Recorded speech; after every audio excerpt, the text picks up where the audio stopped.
Takut kepada hantu, pocong, kuntilanak, itu masuk syirik. Itu masuk syirik. Itu masuk syirik. Mana ada takut hantu menjadi syirik? Berarti ente belum paham makna sebenarnya takut kepada Allah. Orang takut setan itu wajar. Yang nggak wajar itu ajaran, macam ajaran setan. Takut dengan setan, apakah termasuk kesyirikan? Tidak ya. Tidak ya. Bukan cuma Firanda, bahkan pembesarnya Wahabi yaitu Ibnu Utsaimin juga berpendapat sedemikian.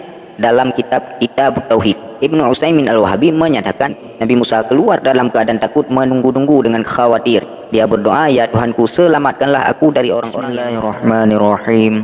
Assalamualaikum warahmatullahi wabarakatuh. Hamdan wa syukralillah, salatan wa salaman ala rasulillah wa ala alihi wa ashabihi wa mawalah. Amma ba'du. Selamat datang di channel Tuarul, di mana kami di sini khusus mengkonter perkataan Wahabi dengan perkataan mereka sendiri atau dengan pernyataan kaumnya, bahkan dengan pernyataan ulama rujukan mereka sendiri. Baik, kali ini kita sama-sama melihat bagaimana lucunya dua Wahabi ini, yaitu kakek Jawas dan Firanda, ketika berdebat tentang masalah hantu.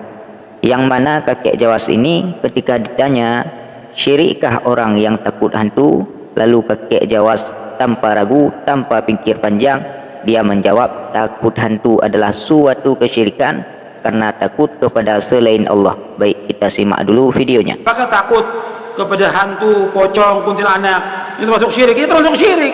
Lah antum takut kepada bayang-bayang, dari mana itu ada? Kaunya dari mana?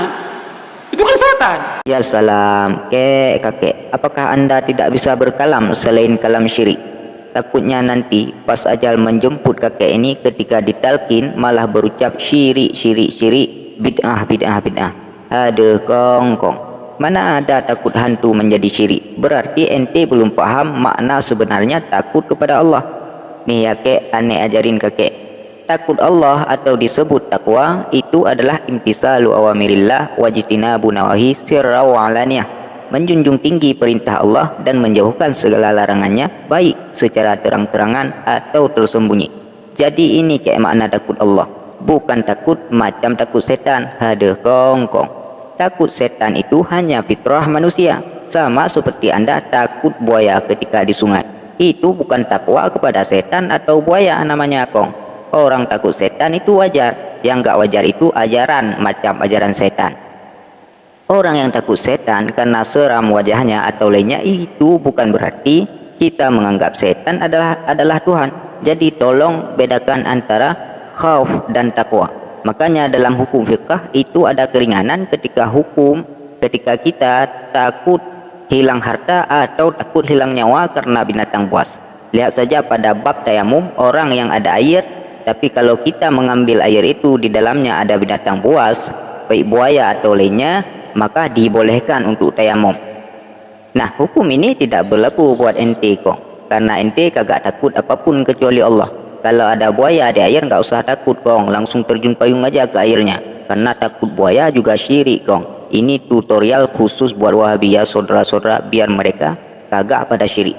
Ya ma'asyiral muslimin, sobat Tuarul yang dimuliakan Allah. Namun pernyataan kong Jawas ini dibantah oleh kawannya saudara-saudara, yaitu Firanda Al-Wahabi. Mari kita simak dulu videonya. Ibu dan adik perempuan saya masih takut dengan setan, apakah termasuk kesyirikan? Tidak ya. Tidak ya. Sebenarnya takut setan kebanyakan nonton sinetron ya. Nonton sinetron. Jadi orang takut setan itu hadir ya. Setan itu apa? Hadir ya. Karena kalau setan hadir dia memang bisa menjelma jadi Nyi Blorong, jadi mak lampir, pocong, kepalanya tidak ada, ya mengerikan ya. Nah, di sini Firanda menyatakan takut hantu bukanlah suatu kesyirikan, saudara. Karena menurutnya itu fitrah manusia memang seperti itu. Bukan cuma Firanda, bahkan pembesarnya Wahabi yaitu Ibnu Utsaimin juga berpendapat sedemikian. Dalam kitab Tauhid, Ibnu Utsaimin Al-Wahabi menyatakan takut itu ada dua. Yang pertama takut sirri dan takut tabi'i, yaitu tabiat manusia. Seperti takut kepada musuh atau takut kepada hewan buas dan semacamnya. Beliau mengutip surat Al-Qasas ayat 21, fakharaja minha khaifa yataraqabu qala rabbi najini minal qaumi walimin. Nabi Musa keluar dalam keadaan takut, menunggu-nunggu dengan khawatir. Dia berdoa, ya Tuhanku, selamatkanlah aku dari orang-orang yang zalim itu. Nah, ini adalah namanya takut yang tabi'i, secara tabiat manusia. Oleh karena itu, rasa takut seseorang terhadap sesuatu yang membahayakan atau yang bisa mengganggu, ini tidak termasuk kesyirikan karena tujuan kita bukan untuk mengagungkannya atau meyakini bahwa dia bisa memberi manfaat dan madarat dengan sendirinya. Ini yang disampaikan oleh pembesar Wahabi sendiri dalam kitab Tauhid. Wallahu a'lam bishawab wa ilaihil marji wal ma'ab. Wabillahi taufiq wal hidayah. Assalamualaikum warahmatullahi wabarakatuh.